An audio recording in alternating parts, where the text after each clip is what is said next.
what was your timeline like? How long did it take you to write the script, and then did you do scratch recording and attempt, animatics before you did any of the shooting, that kind of stuff? Tell me a little bit about the production. So it followed the whole method I'm used to developing films at Pixar. I had written the script, started storyboarding it.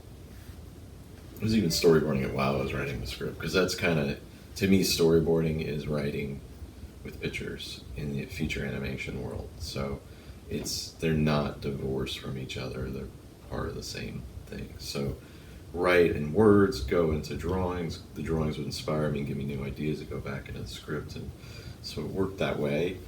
And eventually, the script was done, so then I dived into, actually when I was working on Mary Poppins Returns, I would carry these little moleskin books with me that had the film ratio, and I would just do the storyboards in these books when I was waiting to look at shots or just sitting around on Mary Poppins. So I would keep moving ahead as much as I could with everything. So Robert Ripberger, who became my co-producer, he was like kind of go-getter and kind of producer type. And he's like, I can help you find the money. And I'm like, okay, that'd be great. So, and so he mainly would go down to LA, he had these connections, start finding people to talk to raise the money. We then would I'm friends with the guys at Cartoon Saloon, did Secret of Kells and Song of the Sea, and Tom Moore. And they would try to connect us to people in Europe. And so we're just going all over the place trying to see where we can raise the money. So all this is going on at the same time doing this. So we made this teaser to see how it could be done and mix the 2D in, because they're like, how do you mix 2D and stop motion? So the teaser has a little bit of that, So it was really like trying to show a little microcosm of what the film could be. So we did that, and that was nice to have, because then we can start using that to showcase the movie. When we did the Kickstarter, we were able to use that. And so it's like building it every little step of the way to finally get to a production. And through all this, I'm like, I don't know if we'll ever do it. It just seemed like we hit every dead end you could hit. But once we met, so through Cartoon Saloon, we met the guys who would eventually make it at Folioscope Studios. We met Ilanya Rose, who owns the studio. He just was finishing his second stop-motion film. They had done a film called The Tower, and their second was called No Dogs or Italians Allowed. And he was kind of like hoping to keep his studio going, so he's looking for his next film. And Cartoon Saloon had connected us to this other company called Folamage.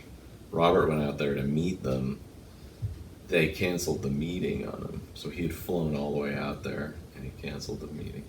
So our connection, who got us there, this guy Ross Murray, who's from Cartoon Saloon, he said, oh man, I felt so bad. But he knew of this other studio that had just gotten going called Folioscope, and it was just across the river from Folamage, the Rhone River. And so Robert met with Elon. Elon loved the project, and then he was like, let's go to Cartoon Movie with this. And then it was off to the races. It was like all the dominoes fell, and we started making the movie. But it took 10 years to get to that point. And at that moment too, then I was like, oh God, we gotta get this storyboard done. We gotta get this animatic done. Because it'd been like working on it. I'd like bring somebody in a little bit, because all that I'm paying out of my pocket, And then once that happened, we did the Kickstarter. We got a little money there. We used that to finish up the storyboarding. We got a reel done, and with the animatic, we recorded scratch actors.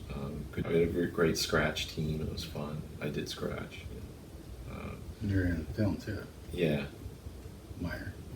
A little bit. It's labeled on IMDb as 10 million. Yeah. I think, the budget was less than that. Budget was even less than that. I think it's around... When 70 to 100 million or more is what American studios spend on an animated film. Yeah, I mean, all told, maybe it is around that number.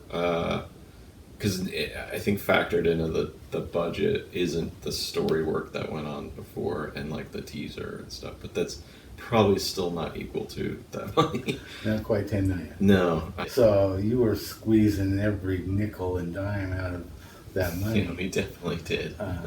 Which, It's like all on the screen plus more.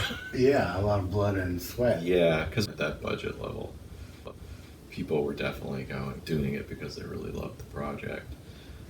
They really wanted to see it come to life, and so it's not that they weren't paid, but it was like, You got to be they were really grateful for that, though. so grateful. Oh my gosh, so grateful for everyone who worked on it. Just amazing team, amazing group of people. It wouldn't be the film it is without this wonderful group. If it does, it really needs to do really well in the U.S. because then that obviously tells everyone else, well, there's something really special here. There's something that you will want, and so that's why we really need that word out here to get people in the seats.